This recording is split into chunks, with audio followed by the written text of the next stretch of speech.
Hi అండి, అందరికీ నమస్తే. చికెన్ కూర చాలా టేస్టీగా రావాలంటే ఇలా ఒకసారి ట్రై చేసేయండి. ఇక్కడ 1 కేజీ చికెన్‌కి నేను కూర చేస్తున్నానండి. దానికోసం అయితే చికెన్‌ని బాగా క్లీన్ చేసుకొని, రుచికి తగినంత సాల్టు, పసుపు, కారం, అలాగే ధనియాల పౌడర్, గరం మసాలా పౌడరు, అల్లం వెల్లుల్లి పేస్ట్ 1 స్పూను, కొత్తిమీర, పుదీనా, అలాగే 1 కప్పు వరకు పెరుగు వేసుకోవాలి. అలాగే ఒక నిమ్మ చెక్క వేసుకొని చక్కగా ముక్కలుగా పెట్టేటట్టుగా ఇలా కలుపుకొని ఒక పక్కన పెట్టేసేయండి. కాసేపు ముక్కలకి మసాలాలు పట్టి చాలా టేస్ట్ వస్తుందన్నమాట. అలాగే మనం ఇప్పుడు స్టవ్ మీద కళాయి పెట్టుకొని 5 టేబుల్ స్పూన్ వరకు ఆయిల్ వేసుకొని కొంచెం జీలకర్ర వేసుకోండి. చిటపటలాడనివ్వండి ఆయిల్‌లో. అలాగే 2 ఇలాచీలు వేసుకోండి.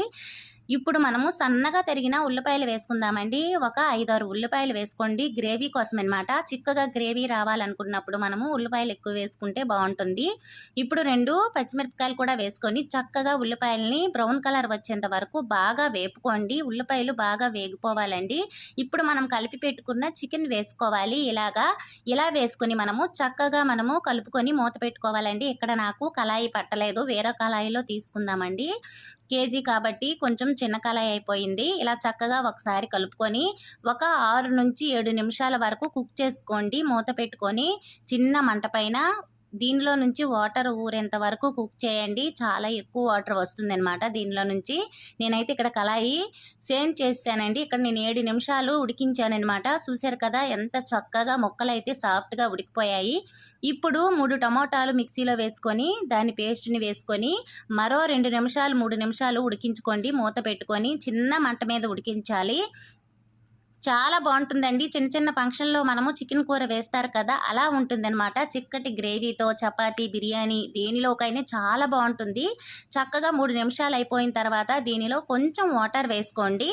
గ్రేవీ కోసం మరీ ఎక్కువ వాటర్ వేసుకోకండి. చిక్కటి గ్రేవీ అయితే మనకి చికెన్ కూర టేస్ట్ అనేది వస్తుందన్నమాట. చాలా సింపుల్గా వంట రాని వాళ్ళు కూడా ఈజీగా చేసిస్తారనమాట.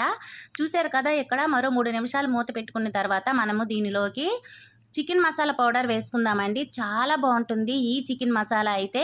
నేను వేసుకుంటున్నాను బ్యామినో చికెన్ మసాలా అనమాట. సూపర్ టేస్ట్ అనమాట ఇది. మీరు కూడా వాడండి, చాలా చాలా బాగుంటుంది అనమాట. ఈ చికెన్ మసాలా వేసిన తర్వాత మరో 2 నిమిషాలు సిమ్లో పెట్టుకొని కుక్ చేసుకోండి.